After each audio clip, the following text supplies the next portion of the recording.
All right, today we're going on a whirlwind tour of American history. We're going to trace the absolutely incredible and, yeah, often turbulent journey of how a handful of colonies, really just born from a revolutionary idea, grew into the most powerful nation on the planet. And that's really the big question, isn't it? How on earth did that happen? From its founding ideals to its massive expansion and its dominance in the 20th century, let's unpack the key moments that made it all happen. So first things first, we have to go back. I mean, way, way back before 1776. The history of this continent is so much deeper and more complex than just the story of the United States. I mean, the scale of time here is just staggering. The first people arrived thousands and thousands of years ago, walking across a land bridge during the Ice Age. And over centuries, they developed into this incredible variety of societies. You had the mound-building Mississippian culture with these huge trading networks, and even really sophisticated political groups like the Iroquois Confederacy, whose democratic ideas, by the way, would actually influence America's own founders down the line.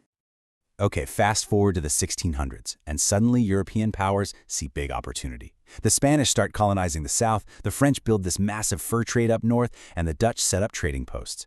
But it was that English colony at Jamestown, founded in 1607 and pretty much built on tobacco, that really planted the seeds for the 13 colonies that would, eventually, become a whole new nation. But you know, that relationship between those 13 colonies and Great Britain, it was about to change. And fast. It was really a perfect storm, sparked by war, debt, and this powerful new idea of governing yourself. It all started with a bill, a really, really big one. After a super expensive war against France, Great Britain was facing a staggering debt, £133 million.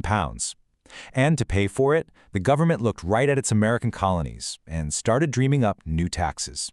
And this wasn't just one tax, it was one after another. First the Sugar Act, then the Stamp Act, then new taxes on basic stuff like tea and glass. And with every single new act, the colonists got angrier. So when Britain sent troops to Boston to basically force them to comply, the whole situation became a powder keg.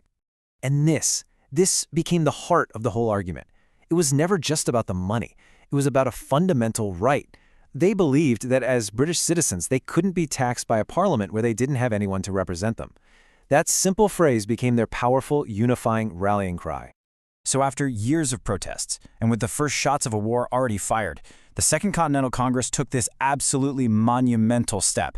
On July 4th, 1776, they formally declared themselves a brand new, independent nation totally free from British rule.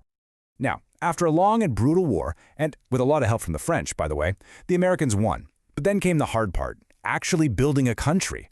Their first attempt, the Articles of Confederation, was just too weak. So, in 1788, they ratified the Constitution, creating the incredibly resilient framework for government that's still around to this day.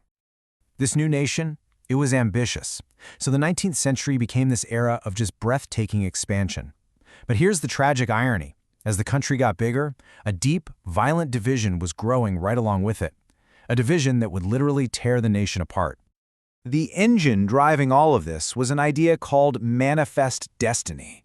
This was the belief, and it was a powerful one, that the United States had a God-given right to expand all the way west to the Pacific Ocean.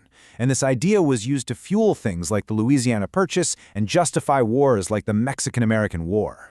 And just look at the scale of this growth, it's incredible. The Louisiana Purchase in 1803 alone literally doubled the size of the country overnight.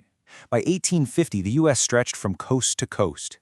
But this incredible growth forced a single burning question with every new piece of land. Would it be a free state, or would it be a slave state? By the mid-1800s, you basically had two different countries living under one flag. You had the industrial North with its big cities and factories, and the agrarian South, whose entire economy depended on the labor of enslaved people. The election of Abraham Lincoln, who was against expanding slavery, was the final straw. The Southern states left the Union, and the Civil War began. And this war was just brutal. It was modern and industrialized, with railways and new deadly rifles. The Battle of Gettysburg in 1863, that was the big turning point. A huge Union victory that crippled the Confederate Army. That, plus Lincoln's Emancipation Proclamation, which freed enslaved people in the rebelling states, paved the way for the Union to finally win and for slavery to be abolished. So after the incredibly painful process of healing from the Civil War, America started to look outward. The 20th century would see the nation thrown into 2 devastating world wars, survive an economic catastrophe, and somehow emerge from it all as a dominant global superpower. And what a century it was. I mean, just look at this. America's entry into World War I helped tip the scales for the Allies. Then came the total economic collapse of the Great Depression, only for the country to get pulled into an even bigger global war after the attack on Pearl Harbor. And yet, through all that chaos, it was also a century of unbelievable progress, culminating in the Apollo 11 mission landing the first men on the moon. But the end of World War II didn't exactly bring peace. No, instead, it kicked off a totally new kind of global struggle, the Cold War. This was a superpower showdown that lasted for decades, pitting the United States against the Soviet Union, capitalism versus communism, and it fueled proxy wars, a terrifying arms race, and the space race all across the globe. Okay, this brings us into the modern era. The end of the 20th century and the start of the 21st has really been a time for grappling with the nation's identity, fighting for what equality truly means at home while facing completely new kinds of threats from the outside. You see, while America was a superpower on the world stage, it was still a deeply unequal place at home. The civil rights movement of the 50s and 60s, led by incredible figures like Martin Luther King Jr., used nonviolent protest to fight segregation and demand voting rights for African Americans, fundamentally reshaping the country's social fabric. This date marks another one of those profound turning points. The attacks on September 11th didn't just change America, they changed the entire world, and they launched a whole new era of global conflict against a new and very different kind of enemy. So, after all of that, where does that leave the United States today?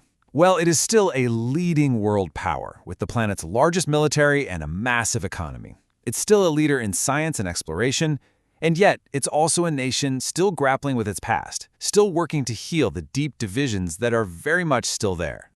From a wild revolutionary idea, to a continental power, to a global leader, the one constant in the story of the United States has always been conflict, change, and reinvention.